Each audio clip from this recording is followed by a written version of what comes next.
Beberapa dari kalian pasti pernah dengar istilah cinta ditolak, dukun bertindak. Dan istilah tersebut pasti nggak jauh-jauh dari yang namanya pelet. Nah, di videoku kali ini aku bakalan ngebahas beberapa jenis pelet yang konon katanya masih ada dipakai di beberapa daerah, terutama di daerah Indonesia. Yuk langsung aja ke videonya. Yang pertama itu ada namanya pelet lintrik. Pelet ini menggunakan media berupa kartu yang namanya kartu lintrik. Jadi, dengan kartu ini nanti ada hitung-hitungannya dari nama, target tujuan, dan bahkan kita bisa tahu guys, hari apa sih yang cocok buat kita melet si target pelet tersebut.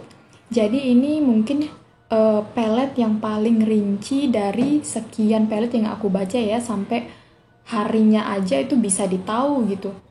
Nah, biasanya nih, orang yang udah terkena pelet lintrik ini, dia bakalan terngiang-ngiang, dia bakalan kepikiran sama orang yang udah melet dia ini, guys. Dan semakin dia mengabaikan, dia bakalan semakin tergila-gila sama orang yang udah melet dia. Yang kedua, ada ilmu pelet pangkanan. Ilmu ini menggunakan media berupa telur, kunyit, dan beberapa bahan khusus yang digunakan saat melakukan ritual tersebut.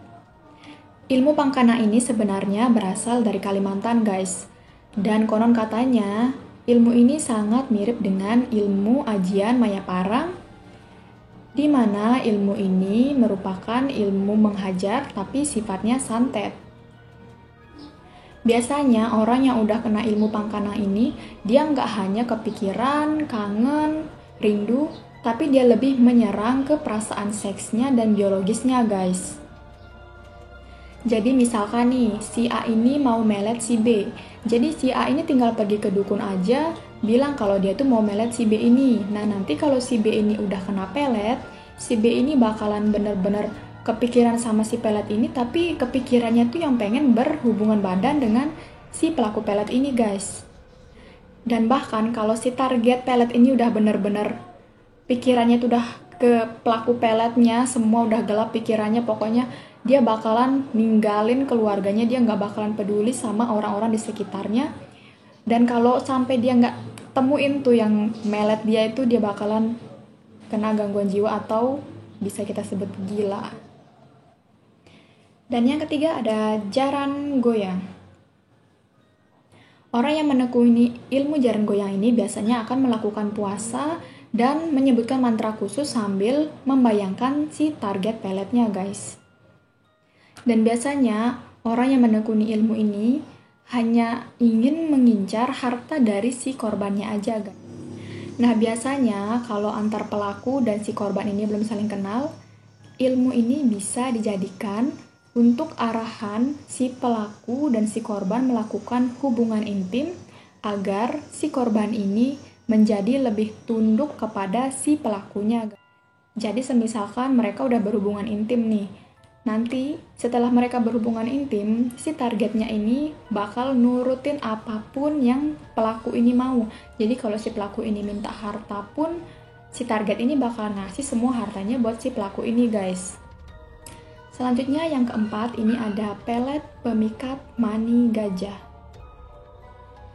Jadi pelet ini bentuknya berupa minyak yang katanya dia bisa memelet korbannya itu melalui foto, guys. Jadi sesuai namanya, pelet ini terbentuk dari sperma gajah tunggal dan betina yang melakukan perkawinan pada saat bulan purnama. Ilmu pelet Jang Jawokan Sunda. Ilmu pelet ini menggunakan media mantra khusus yang menggunakan bahasa Sunda kuno untuk memikat korbannya. Yang terakhir ada pelet jabat tangan dan tatap mata dari bungkis. Sebelum melakukan pelet kepada si target, si pelaku pelet ini harus melakukan ritual tertentu dan membaca mantra khusus. Baru setelah itu, si pelaku langsung melakukan pelet kepada si korbannya, melakukan media berupa jabat tangan dan